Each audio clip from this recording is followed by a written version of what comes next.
नमस्कार प्यारे दोस्तों, सिक्योर 60 एजुकेशन पर आपका बहुत बहुत स्वागत करता हूं। तो आज की क्लास में जो हमारा जो एग्ज़ाम चल रहा है ग्रुप डी का, जो 2019 में फिलअप हुआ था, तो उसके अंदर जो भी क्वेश्चन पूछ लिए गए हैं, 42 शिफ्ट के अंदर जो क्वेश्चन पूछे गए हैं उनकी चर्चा करेंगे। ठीक है, तो वो क्वेश्चन है मैं आपके सामने रख रहा हूँ और क्वेश्चन और फिर उसका आंसर हम डिस्कस करेंगे। ठीक है, तो क्वेश्चन है, आपको मतलब एक वीडियो पहले भी मिल गई होगी जो रमन सर ने करवाई थी, तो अब उसी से आगे मैं क्वेश्चन करवा रहा हूँ। आया था क्वेश्चन है, क्लास नंबर 2 रहेगी। अच्छा, 42 शिफ्ट के अंदर जो प्रश्न पूछे गए हैं, फर्स्ट और सेकंड शिफ्ट में, जो फर्स्ट और सेकंड शिफ्ट के टोटल 42 शिफ्ट बनी है, उनके जो क्वेश्चन है जो आलगढ़ी के अंदर पूछे गए हैं, उसके अंदर क्वेश्चन साइंस का पूछा गया था कि आर्गन, सल्फर, नियोन व फास्फोरस में कितनी परमाणुता सर्वाधिक, कितनी लिख रहे, किसकी परमाणुता सर्वाधिक होती है? क्या है? एक तो आर्गन है, नियोन है, सल्फर है और फास्फोरस है। इनमें से पूछ रहे हैं, ये चार दिए गए थे और इनमें से पूछ रहे हैं कि सबसे ज्यादा परमाणुता किसकी होगी। तो सबसे ज्यादा परमाणुता होगी आपकी, वो होगी सल्फर की। सल्फर की परमाणुता कितनी होती है? 8 होती है। ठीक है, ये पूछा गया था आपसे। तो एक क्वेश्चन यहाँ से, और दूसरा क्वेश्चन आपसे सल्फर की, आर्गन की पूछ ले, तो आर्गन की कितनी हो जाएगी? आर्गन की हो जाएगी 1 आपकी। ठीक है, और इसी प्रकार से फास्फोरस की 4 हो जाएगी। अनुच्छेद 51 एक किस भाग में, ये पूछा गया था।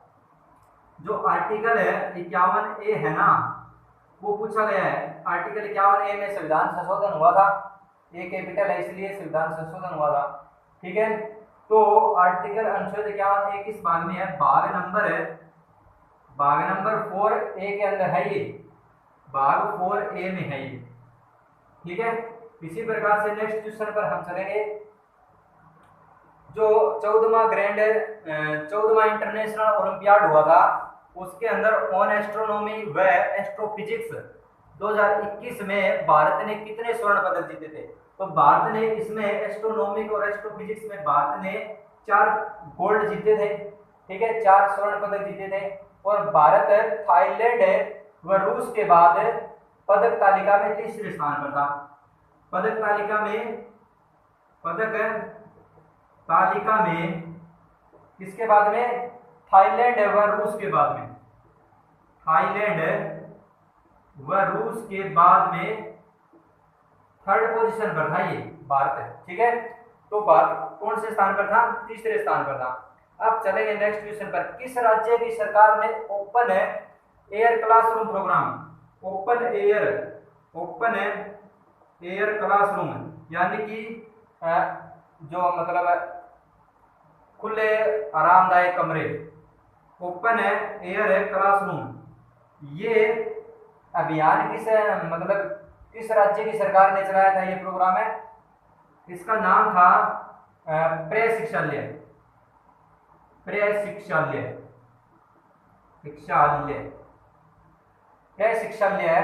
नामक जो प्रोग्राम चलाया था, ये चलाया था आपने पश्चिम बंगाल में। ये करंट का क्वेश्चन है। ठीक है, और दुर्लभ रोग दिवस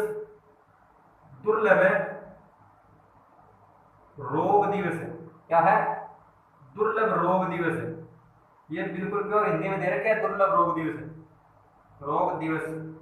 ये आपका 28 फरवरी को मनाया जाता है। 28 फरवरी को ही राष्ट्रीय विज्ञान दिवस मनाया जाता है। 28 फरवरी को ही क्या मनाया जाता है? राष्ट्रीय विज्ञान दिवस। राष्ट्रीय विज्ञान दिवस, राष्ट्रीय विज्ञान साइंस डे भी, नेशनल साइंस डे भी कब मनाया जाता है? 28 फरवरी को। अब इसमें आपसे एक क्वेश्चन पूछ लिया गया था, इसमें कहा था कि प्रत्यक्ष कर का प्रकार कौन सा नहीं है? तो प्रत्यक्ष कर और अप्रत्यक्ष कर के बारे में आपको पता होना चाहिए। तो उसमें आंसर था, मैं सभी आपको प्रत्यक्ष कर बता देता हूं, आयकर और कॉर्पोरेट टैक्स, संपत्ति कर। ठीक है, ये सभी टैक्स है और ये प्रत्यक्ष कर का प्रकार नहीं है। बाबा मोहन सिंह भागना किस पार्टी के अध्यक्ष थे? ये गदर पार्टी के अध्यक्ष थे। जो बाबा मोहन सिंह भागना थे, बाबा मोहन सिंह भागना, मोहन सिंह भागना किस पार्टी के जो अध्यक्ष थे? ये गदर पार्टी के अध्यक्ष थे भी। क्या चल गया? गदर पार्टी के अध्यक्ष थे, ठीक है। बाबा मोहन सिंह भागना गदर पार्टी के अध्यक्ष थे और 1913 में सैन फ्रांसिस्को में स्थापना हुई थी गदर पार्टी की। गदर पार्टी की स्थापना पूछ ले तो 1913 में सैन फ्रांसिस्को में, सैन फ्रांसिस्को में इसकी स्थापना होती है गदर पार्टी की।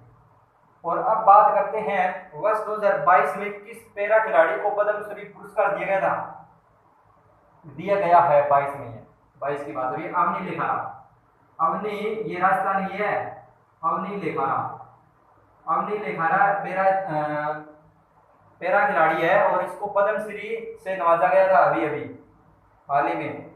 बात करें नीरज चोपड़ा की भाला फेंक से संबंधित है, हरियाणा का खिलाड़ी है, सोनीपत से है। ये सुमित अंतिल है भाला फेंक से है, प्रमोद भगत पैरा बैडमिंटन से है और शंकर नारायण मेनन है चुंडाई कलारी पट्टू से संबंधित है, ठीक है। कलारी पट्टू है जो आपका कहाँ का फेमस नृत्य है, ये आपको कमेंट बॉक्स में बताना है। अच्छा, आगे है फैजल अलीधर, फैजल है अलीधर मार्शल आर्ट से संबंधित है। पंचायती राज संस्थाओं को किस संशोधन द्वारा संवैधानिक मान्यता दी? पंचायती जो राज संस्थाएं हैं, राज संस्थाओं को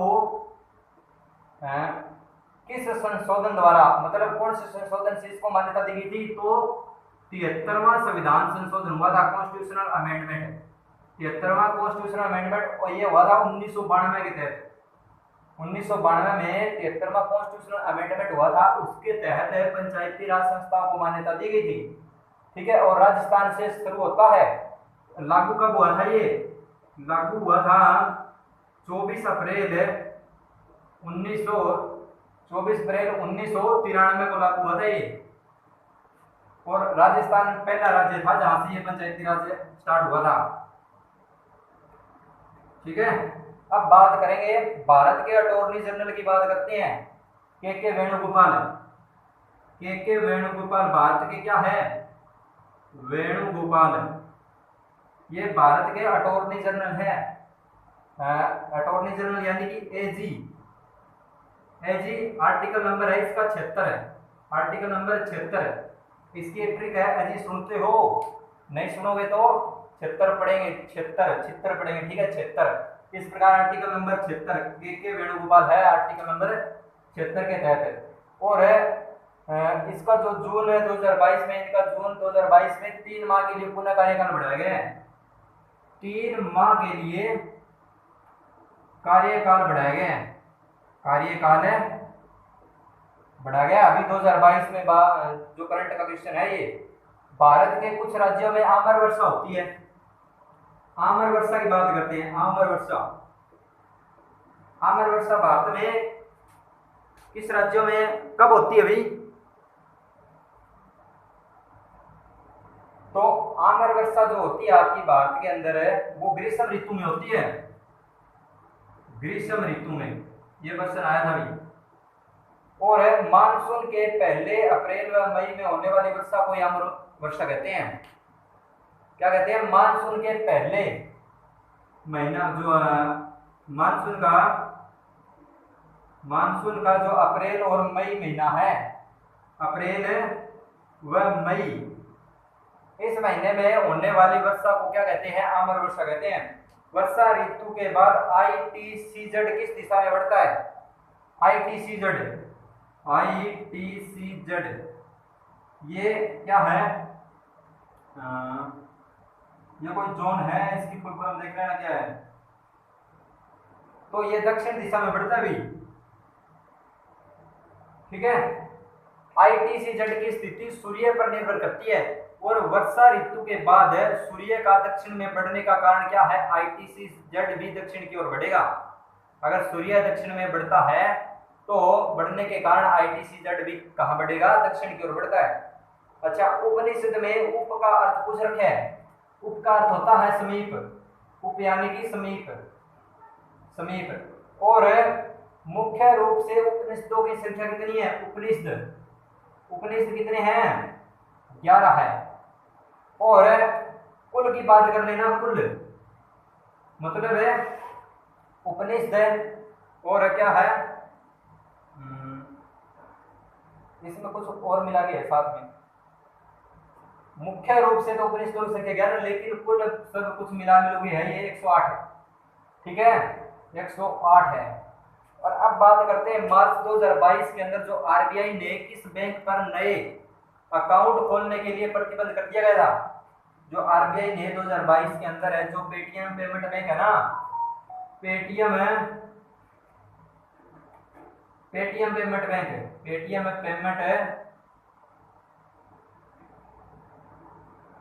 पेमेंट बैंक के साथ में RBI ने क्या कर दिया था, मतलब है इसके साथ में कोई अकाउंट नहीं खोलना है, RBI ने जो सूचना जारी की थी। अब बात करते हैं 2011 की जनगणना के अनुसार किस भाषा को बोलने वालों की संख्या 8.3% है। तो बांग्ला जो भाषा है ना, बांग्ला, उसकी जो बोलने का प्रतिशत है कब है, 2011 की जनगणना के अकॉर्डिंग है, वो कितना है, बांग्ला भाषा का है 8.3%। अब बात करते हैं सर्वाधिक हिंदी की। सर्वाधिक क्या है, सर्वाधिक क्या बोली जाती है, हिंदी, हिंदी सर्वाधिक बोली जाती है। और कितनी बोली जाती है, 43.63%, 63%। अच्छा, मराठी की है, मराठी है 7.09%, मराठी है ये। आगे समझ में। अच्छा, आगे है ये क्या पूछ लिया अभी, गोसी खुर्द, गोसी खुर्द कोई सिंचाई प्रोजेक्ट है और ये महाराष्ट्र में है, गोसी खुर्द सिंचाई प्रोजेक्ट है। बात करें गोसी खुर्द की, गोसी खुर्द है ना आपका ये सिंचाई प्रोजेक्ट है।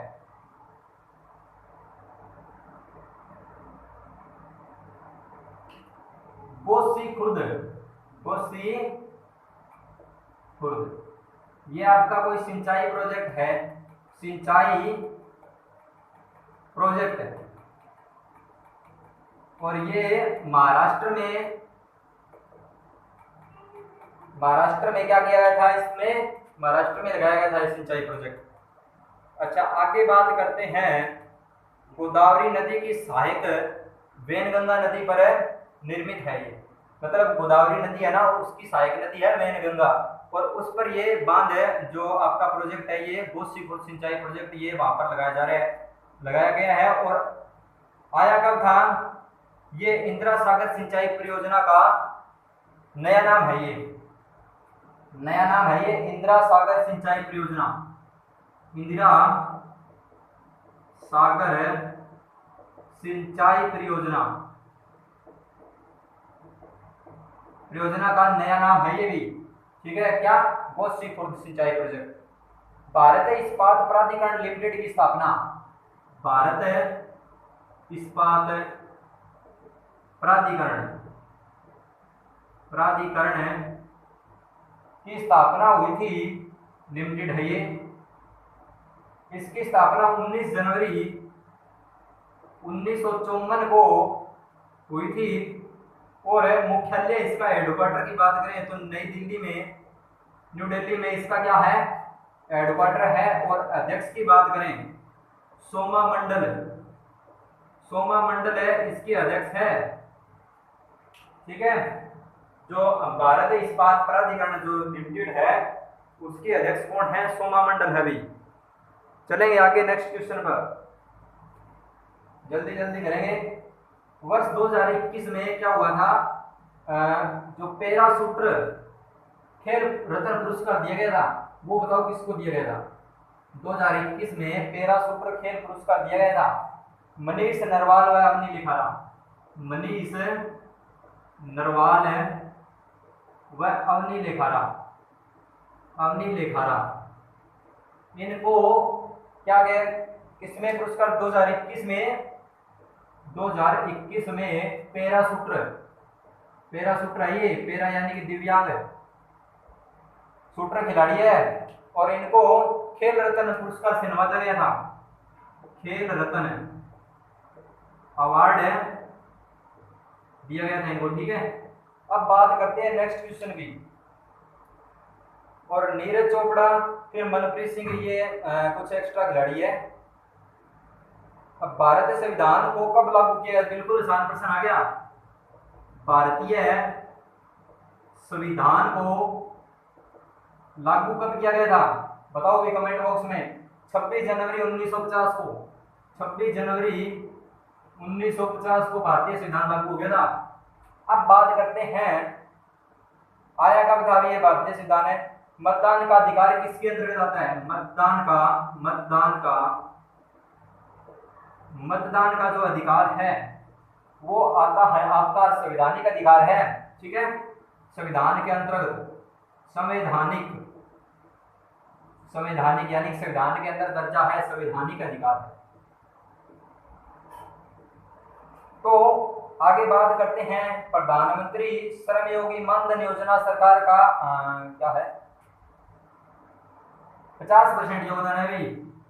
जो पीएम श्रमयोगी है ना, पीएम श्रमयोगी मानधन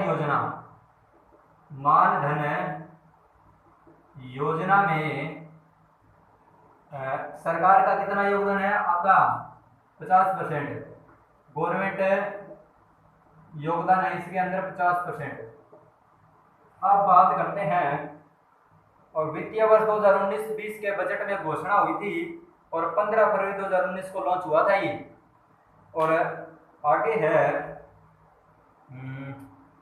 55 रुपए से लेकर 200 रुपए का मासिक प्रीमियम तथा 60 वर्ष की आयु के बाद 3000 रुपए मासिक पेंशन दी जाएगी, इसमें ये कहा गया था।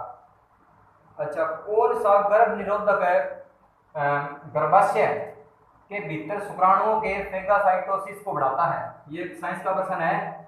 कौन सा गर्भ निरोधक गर्भाशय के भीतर शुक्राणुओं के फेगोसाइटिस को बढ़ाता है? तो अंतः गर्भाशय युक्ति,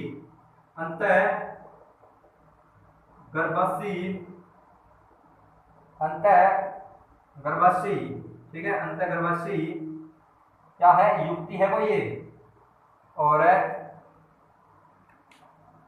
इंट्राट्यूराइन डिवाइस है ये, इंट्राट्यूराइन डिवाइस इंग्लिश में बोले तो। ये टी आकार का होता है भी, और टी आकार का होता है ये, टी आकार का। और क्या होता है? महिला के गर्भाशय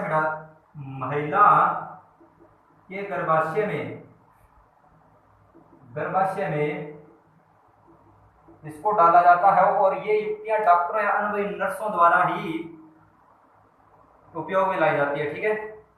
इतना काफी है, समझ लेना। बाकी निम्नलिखित में से किस जीव का लिंग जन्म से निर्धारित नहीं होता? जो गेंगा है ना, इसका जो लिंग जन्म से निर्धारित नहीं होता भी, जन्म से निर्धारित कि वो मादा है या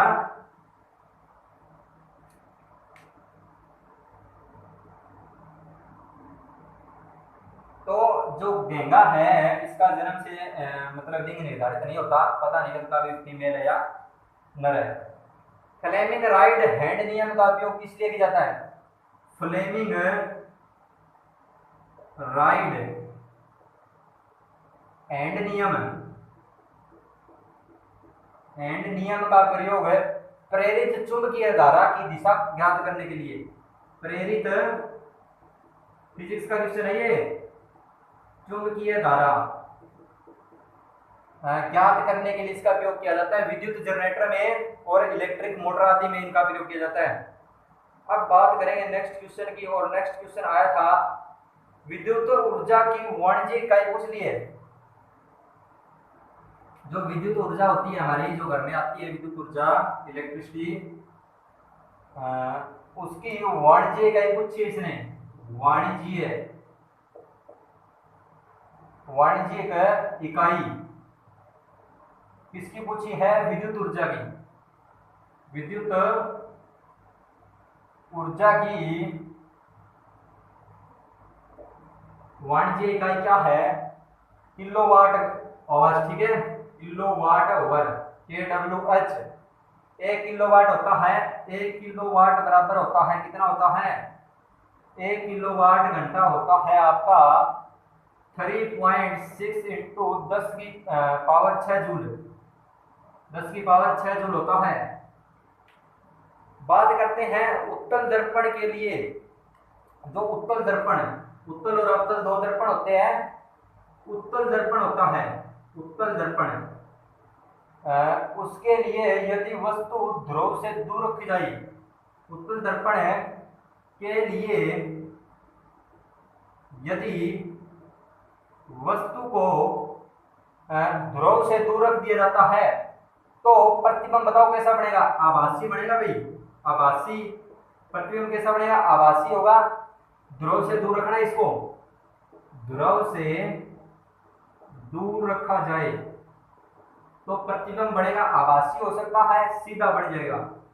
और वस्तु से छोटा होगा, वस्तु से छोटा वह फोकस वह एफ और पी के बीच स्थित होगा,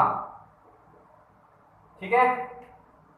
चुंबकीय रेखा में संबंध बताइए अभी, चुंबकीय रेखाओं में, चुंबकीय रेखाओं के मध्य संबंध बताना है। तो क्या है चुंबकीय, सही अगर चुनना है, चुंबकीय रेखाओं की दिशा बाहर नॉर्थ और साउथ है। चुंबकीय रेखाओं की दिशा होती है नॉर्थ से साउथ है, और बाहर है ये, बाहर जो चुंबकीय रेखाओं की दिशा होती है ना वो नॉर्थ से साउथ होती है। और अंदर की बात करें तो होती है साउथ से नॉर्थ, ठीक है। अब चुंबकीय रेखाओं की सघनता उच्च चुंबकीय क्षेत्र को दर्शाती है। जो चुंबकीय रेखाओं की सघनता मतलब है सघन, सघन यानी कि पास पास में, तो वो किसको दर्शाती है, यानी कि वहां पर उच्च क्षेत्रीय है, यानी कि उच्च चुंबकीय क्षेत्र है। तो ये देखो ज्यादा मतलब पास पास में ये एलिमेंट है, तो यहाँ पर ज्यादा चुंबकीय क्षेत्र होगा, ये दूर दूर होंगे कहीं यहाँ पे, तो चुंबक कैच नहीं कर पाएगी कोई भी वस्तु को, ठीक है। चुंबक के ध्रुवों पर चुंबकीय क्षेत्र अधिकतम व मध्य में न्यूनतम होता है। देख लेना ये प्रश्न भी, जो चुंबक के ध्रुव होते हैं ना, नॉर्थ पोल हो गया, साउथ पोल हो गया, तो इन ध्रुवों पर चुंबकीय क्षेत्र अधिकतम होता है, अधिकतम। और मध्य में क्या होता है, मध्य में होता है न्यूनतम, न्यूनतम। आगे समझ में, चले आगे। पदार्थ का प्रतिरोध किस पर निर्भर करता है, R इज इक्वल टू, क्या लिख रखे हो, पदार्थ का प्रतिरोध, पदार्थ का प्रतिरोध ये होता है आपका R is equal to PI/A, ठीक है, इसके इक्वल होता है। ये देख लेना जो भी आपका प्रतिरोध क्या होता है, पहले तो पता होना चाहिए कि किसी चालक का वह गुण है जो इसके माध्यम से विद्युत धारा के प्रवाह का विरोध करता है, यानी कि विद्युत धारा गुजरने नहीं देता, बात सिंपल सी है। अच्छा, और यह पदार्थ की आकृति और आकार है तापमान पर और प्रकृति पर निर्भर करता है, ठीक है। चलेंगे आगे।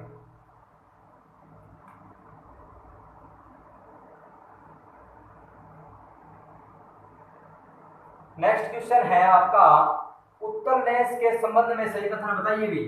उत्तल लेंस है, उत्तल लेंस हुआ है एक प्रतिबिंब जो क्या कहते हैं उसको, दर्पण है। अच्छा, उत्तल लेंस के संबंध में सही कथन बताना है।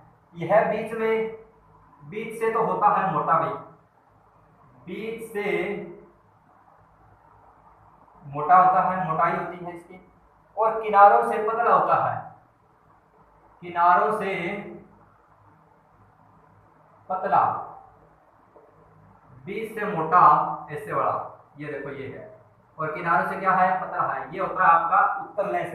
अच्छा, और प्रकाश की किरणों को अभिसारित करता है, प्रकाश की किरणों को अभिसारित करता है, अभिसारित करता है, ठीक है, प्रकाश की किरणों को अभिसारित करता है। और तथा इसकी फोकस दूरी धनात्मक होती है, जो फोकस दूरी होगी, कहीं भी फोकस दूरी होगी वो धनात्मक होती है, पॉजिटिविटी होती है, पॉजिटिव होती है, ठीक है। चलेंगे नेक्स्ट क्वेश्चन पर। और नेक्स्ट क्वेश्चन है आपका, कहता है निम्नलिखित में से कौन सा न्यूलैंड के अष्टक नियम का सही उदाहरण है? लिथियम न्यूलैंड के अष्टक नियम का उदाहरण, अष्टक नियम का उदाहरण कौन सा है? ये है आपका न्यूलैंड का अष्टक नियम है वो लिथियम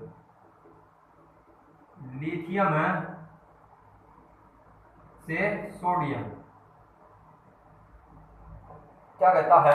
वर्गीकरण है इसका, हाइड्रोजन से थोरियम तक जाएगा। हर एक तत्व अपने से 8वें तत्व के गुणों से समानता रखता है। ठीक है, चलेंगे आगे। कौन सा धातु सोडियम ब्रोमाइड विलयन के साथ सफेद अवक्षेप का निर्माण उत्पाद में रूप में क्या करता है? निर्माण उत्पाद के रूप में करता है, अवक्षेपण करता है, सफेद अवक्षेप का निर्माण करता है। तो कौन सा धातु नाइट्रेट सोडियम ब्रोमाइड विलयन के साथ सफेद अवक्षेप का निर्माण उत्पाद के रूप में करता है? ये है आपका AgNO3। ठीक है, चलेंगे आगे। AgNO3 प्लस में 2NBr और ये आपकी इक्वेशन है। ब्लीचिंग पाउडर का प्रयोग किस में किया जाता है? देखो भाई, ब्लीचिंग पाउडर, ये आ गया आपका ब्लीचिंग पाउडर। ब्लीचिंग पाउडर का प्रयोग किस में करते हो? ब्लीचिंग पाउडर का प्रयोग पानी को शुद्ध करने के लिए किया जाता है, पानी को शुद्ध करने के लिए। अच्छा, ऑक्सीकारक एजेंट को हटाने के लिए, ऑक्सीकारक एजेंट के रूप में काम करता है। ठीक है, विरंजन एजेंट व क्लोरीन उत्पादन में प्रयोग किया जाता है। विरंजन एजेंट व क्लोरीन के उत्पादन में इसका यूज किया जाता है। फॉर्मूला क्या है? फॉर्मूला पूछ ले दो। फॉर्मूला है आपका CaOCl2। इसका फॉर्मूला होता है भाई 16वें ग्रुप है, जो पीरियोडिक टेबल है आपकी केमिस्ट्री के अंदर, 16वें ग्रुप में किस तत्व का अधात्विक गुण सर्वाधिक होता है? वो होता है ऑक्सीजन। 16वां जो तत्व है अपना पीरियोडिक टेबल के अंदर, उसके अंदर कौन सा जो अधात्विक गुण है, जो 16वां ग्रुप है, ठीक है, उसके अंदर किस तत्व का अधात्विक गुण है? अधात्विक यानी कि अधातु को दर्शाता है, वो सर्वाधिक होगा। किसका होगा? सर्वाधिक होगा ऑक्सीजन का होगा भाई। ठीक है, ऑक्सीजन। आगे समझ में, आवर्त सारणी में ऊपर से नीचे की ओर जाने पर धात्विक गुण क्या होता है? बताओ भी, बढ़ता है। आवर्त सारणी में जब ऊपर से नीचे की तरफ जाएंगे तो जो धात्विक गुण होगा वो बढ़ेगा। और 16वां ग्रुप जो ऑक्सीजन का है, उसके अंदर ऑक्सीजन है और क्या है? सल्फर है, सिलीनियम है और ट्रिलियम है भी, टेल्यूरियम है और पोलोनियम है, और क्या है? ये लिख रखे हो लाइमरोमियम है, ये क्या पता क्या लिख रखे है।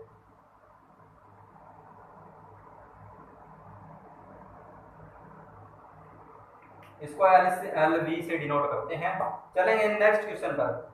और नेक्स्ट क्वेश्चन है आपका, नेक्स्ट क्वेश्चन दे रखा है, कोई दिक्कत नहीं है, बढ़िया चल रही है वीडियो। लाइक शेयर सब्सक्राइब कर देना। अभी सारे क्वेश्चन वही है जो ग्रुप डी के अंदर पूछ लिए गए हाल ही में। तो अब चलेंगे नेक्स्ट क्वेश्चन पर।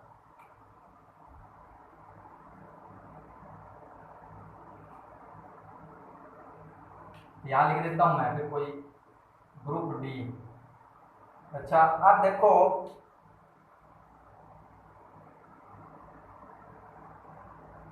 एक समीकरण संतुलित करनी थी भी, एल्युमिनियम 2SO4 प्लस में ये दे रखा था Al2SO4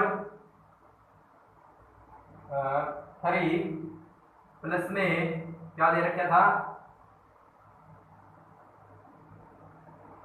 3BaCl2। और इसको सोल्व करना था, और ये देख लेना भी, इसका आएगा आपका 3 BaCl2 और प्लस में 2 AlC Al क्या लिख रखे है, ये आई है या सी है, पता नहीं क्या लिख रखे है, ये देख लेना अभी आप, ठीक है। ऐसे लिख रखे इसलिए एल ही होगा ये। अच्छा, और प्लस में क्या है इसका 3BaSO4, ये बनती है इसकी सोना, पारा, कॉपर और जिंक को उनकी सक्रियता बढ़ते क्रम में व्यवस्थित करनी थी।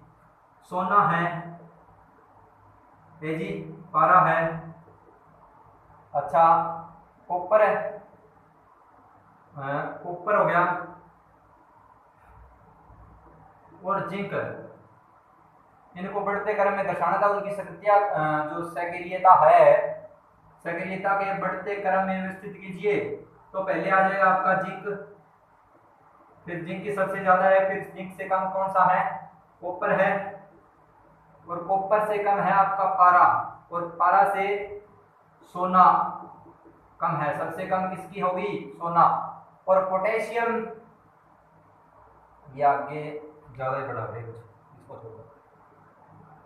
किसी रासायनिक अभिक्रिया को संतुलित क्यों किया जाता है, कोई भी रासायनिक अभिक्रिया होगी, केमिकल रिएक्शन होगी, उसको संतुलित क्यों किया जाता है, द्रव्यमान को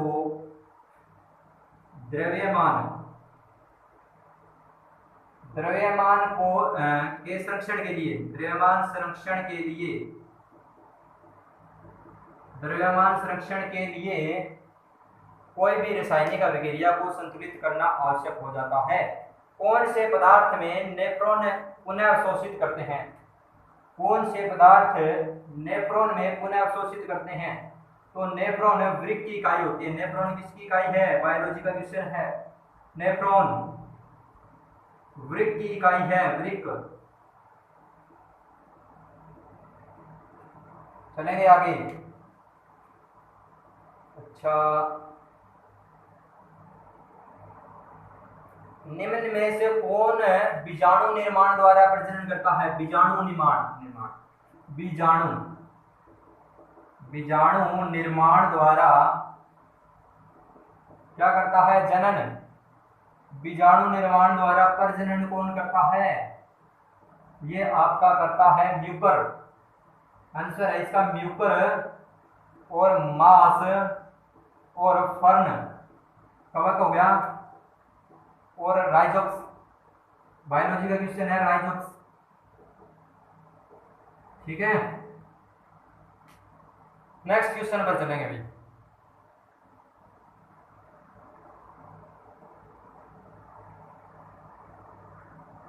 जो विखंडन होता है वो ड्यूपेरमीशियम में है, और अमीबा व बहु प्लाज्मोडियम में होता है। मुकुलन यीस्ट व हाइड्रा में होता है, और पुनर्जनन की बात करें प्लाइनेरिया व हाइड्रा के अंदर है। खंडन स्पाइरोवेरा में है। कायिक प्रवर्धन की बात करें आलू, प्याज और केला के अंदर है कायिक प्रवर्धन, ठीक है। और पौधे ऑक्सीजन किस समय उत्सर्जित करते हैं, प्रकाश संश्लेषण के समय पौधे ऑक्सीजन उत्सर्जित करते हैं। अच्छा, आगे बात करेंगे नेक्स्ट क्वेश्चन पर।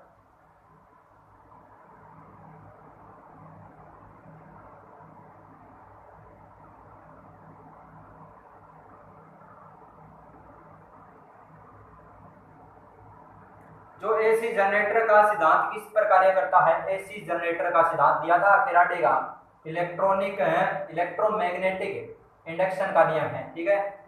इलेक्ट्रोमैग्नेटिक इंडक्शन का नियम है, एसी जनरेटर के सिद्धांत पर काम करता है।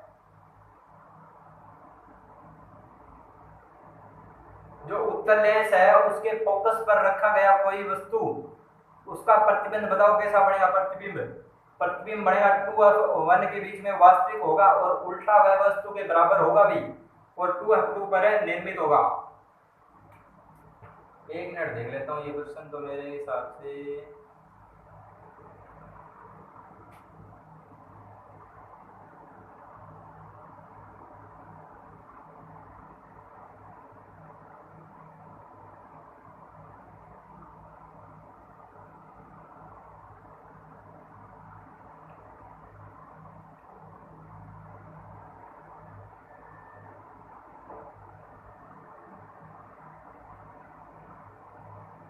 नेक्स्ट क्वेश्चन पर चलेंगे भाई।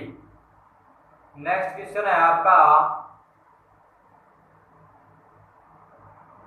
चुंबकीय रेखा के संबंध में क्या सही नहीं है, ये पूछ रखा था। चुंबकीय रेखाओं की दिशा बाहर NS और है वह अंदर SN होती है, ये करवा दिया था आपको। चलेंगे, प्रकाश की एक किरण 45 डिग्री पर आपतित होती है और वह अपवर्तन के बाद 30 डिग्री का कोण बनाती है, तो मीडियम का अपवर्तनांक बताइए। तो इसका आंसर हो जाएगा आपका, मैं आंसर बता देता हूं, N1, ये N1 है, N1 साइन A1, ठीक है, और इक्वल हो जाएगा ये N2 साइन A2। ये तो बिल्कुल आसान सही हो गया। N1 साइन A1 है और बराबर किसी को जाएगा N2 साइन A2, ठीक है। इसी प्रकार से इसकी वैल्यू आपको आ जाएगी, कितनी आ जाएगी, 1.14 इसकी वैल्यू होती है। चलेंगे नेक्स्ट पर। अशोक शक्ति 746 मेगावाट, 746 मेगावाट, 746 वाट अशोक शक्ति। एक हॉर्स पावर बोलते हैं ना अशोक शक्ति। आउटर लेंस द्वारा प्रतिबिंब कैसा बनता है, आभासी होगा, छोटा होगा और सीधा होगा भी, और F2 एंड O के बीच में होगा, फोकस और O के बीच में होगा। तो आज के लिए मेरे हिसाब से इतना ही रखेंगे, और क्योंकि प्रश्न बहुत ज़्यादा पूछ लिए गए हैं केमिस्ट्री फिजिक्स के, केमिस्ट्री और फिजिक्स बायो के बहुत भर के, मतलब करंट अफेयर के बहुत ज़्यादा क्वेश्चन पूछे गए हैं। तो दोस्तों मिलेंगे नेक्स्ट वीडियो में, और आगे भी नेक्स्ट क्वेश्चन जो मतलब क्वेश्चन बहुत सारे बचे हैं तो वो भी मैं आपको करवा दूंगा। तो ओके दोस्तों, थैंक यू, जय Hind, love you all.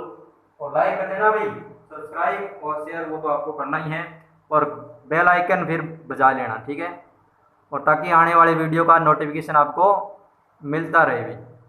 Thank you, जय हिंद।